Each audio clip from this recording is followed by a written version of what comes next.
Dios te bendiga, soy el Padre Alfredo Fermín, estamos en Oremos con el Evangelio. En el segmento anterior habíamos quedado en este domingo, el primer día de la semana. María Magdalena se acerca al sepulcro el día domingo. Jesucristo fue crucificado un día viernes, según nuestra tradición cristiana, y las promesas del Mesías decían que tenía que resucitar. Y este número 3, que nosotros decimos el tercer día, al tercer día Jesucristo resucitó, se realiza la cuenta desde el día que Él murió. El Viernes Santo que celebramos en Semana Santa, el día de la muerte, crucifixión y sepultura de nuestro Señor Jesucristo. El día sábado, que es un día de llanto, de tristeza, porque se fue la persona que compartió con nosotros tantos milagros, tantas ocasiones de escuchar la buena nueva. Y el tercer día, el día de la resurrección. Ese es el día al que hace referencia el Evangelio de Juan en el capítulo 20. Estamos en el primer versículo. Dijimos que el primer día de la semana, domingo, es importante para cada uno de nosotros porque es el día de la resurrección del Señor. Nótese que Jesucristo escogió a 12 apóstoles, pero la primera persona que fue testigo de la resurrección fue una mujer. No fueron los 12 apóstoles. La mujer va al sepulcro temprano en la mañana cuando todavía estaba oscuro, decía el versículo 1. Algunas personas han notado con bastante suspicacia que hay como un aspecto contradictorio. Dice, ¿cómo es eso, Padre, que todavía estaba oscuro, pero estaba ya casi llegando el alba? ¿Estaba oscuro o estaba ya amaneciendo? Nosotros suponemos que según el modo de contar en la antigüedad la sucesión del día, esta mujer, María Magdalena, se acerca al sepulcro entre las 3 de la mañana y las 6 de la mañana del día domingo, más o menos. Esta mujer llega al sepulcro y ve que la piedra que tapaba la entrada estaba quitada. Se había quitado la piedra que tapaba el sepulcro de Jesús. La cuestión de las luces y de las sombras me parece a mí muy interesante y curioso que al inicio de la Biblia, en el libro del Génesis, en el capítulo 1, en el versículo 5, se dice que Dios llamó día al día y oscuridad a la noche. De este modo se completó el primer día. Interesantísimo este versículo 5 del primer capítulo del Génesis. Dios divide el día de la noche, cuando no había nada. Antes de la creación todo estaba oscuro y en tinieblas. Cuando Dios crea la luz, se puede distinguir esa luz de la oscuridad, se puede distinguir el bien del mal.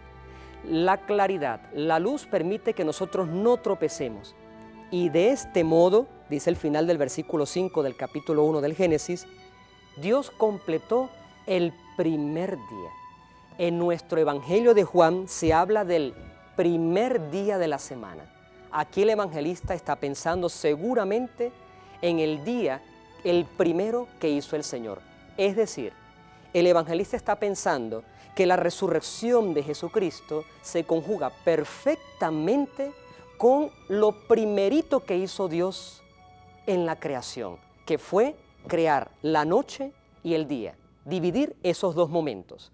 Por lo tanto, aquí no tenemos la menor duda de que el evangelista está hablando de una nueva creación. A partir de este momento, cuando la mujer se acerca en la oscuridad, casi que está saliendo el sol, del primer día de la semana, el tercer día después de la muerte de Jesucristo, la resurrección significa para nosotros una nueva creación. Y esto es impresionante. ¿Por qué? Porque nosotros no estuvimos, los seres humanos no estuvieron en el momento de la creación. Y en cambio, una mujer humilde, arrepentida de sus pecados, María Magdalena, esa mujer es la protagonista, vio con sus propios ojos el milagro de la nueva creación. Se habla también del sepulcro de nuestro Señor Jesucristo. Y aquí podemos hacer lo siguiente. Vamos a explicar más o menos cómo era el lugar topográfico de la muerte, de la sepultura de Jesús. A Jesucristo lo crucifican en una montaña llamada Gólgota porque tenía la forma de calavera. En español, Gólgota significa calavera. Lo crucifican allí. A pocos metros había una parte de la montaña excavada como una especie de nicho, precisamente una sepultura que pertenecía a una persona muy rica, porque quienes excavaban en la roca, en la montaña, eran personas de dinero. Ahí sepultan a Jesús, muy cerca del lugar de la crucifixión. Entonces, los sepulcros estaban hechos de la siguiente manera. Había una anticámara, una especie de estancia o cuartico pequeño, bastante bajo, no era muy alto, por lo que las personas en la entrada, que era una entrada pequeña, aprovecho para decir que en las películas aparecen unos sepulcros donde las ruedas son grandísimas. Y entonces, claro, para mover esas ruedas cuesta bastante. Bueno, el momento de la sepultura de Jesús, el sepulcro de Jesús, es un momento un poco más discreto porque la entrada creo que no supera la mitad de mi tamaño de estatura. ¿No? Una entrada bastante pequeña. Para entrar en esos sepulcros, las personas tienen que agacharse y entran en una especie de anticámara.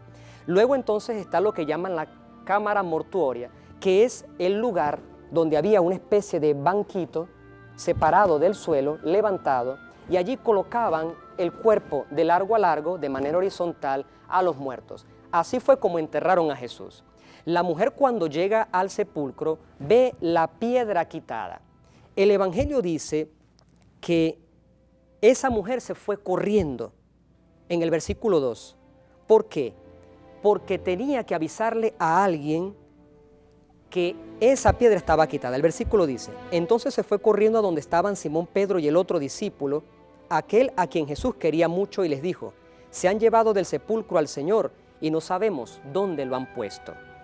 La mujer piensa que el que habían sacado de allí fue robado, se han llevado al Señor.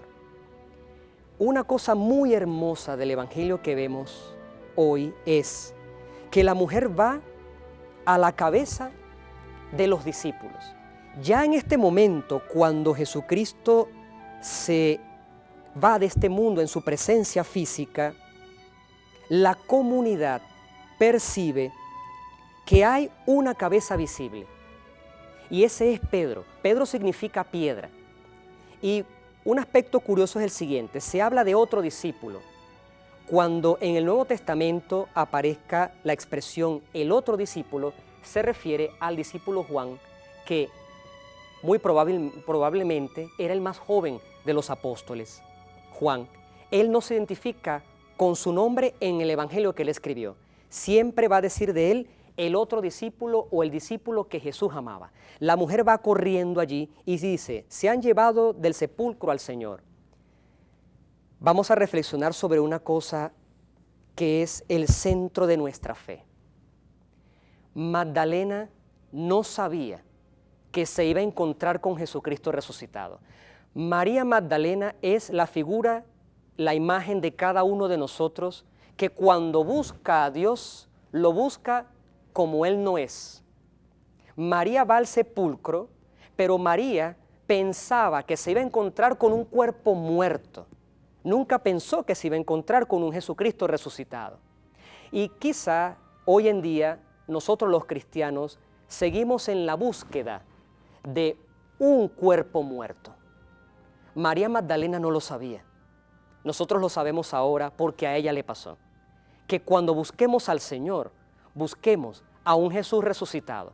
Que no vayamos a una tumba a buscar un muerto, sino que busquemos un Señor lleno de esplendor y lleno de vida, porque eso es la resurrección. No te vayas, quédate con nosotros en Oremos con el Evangelio.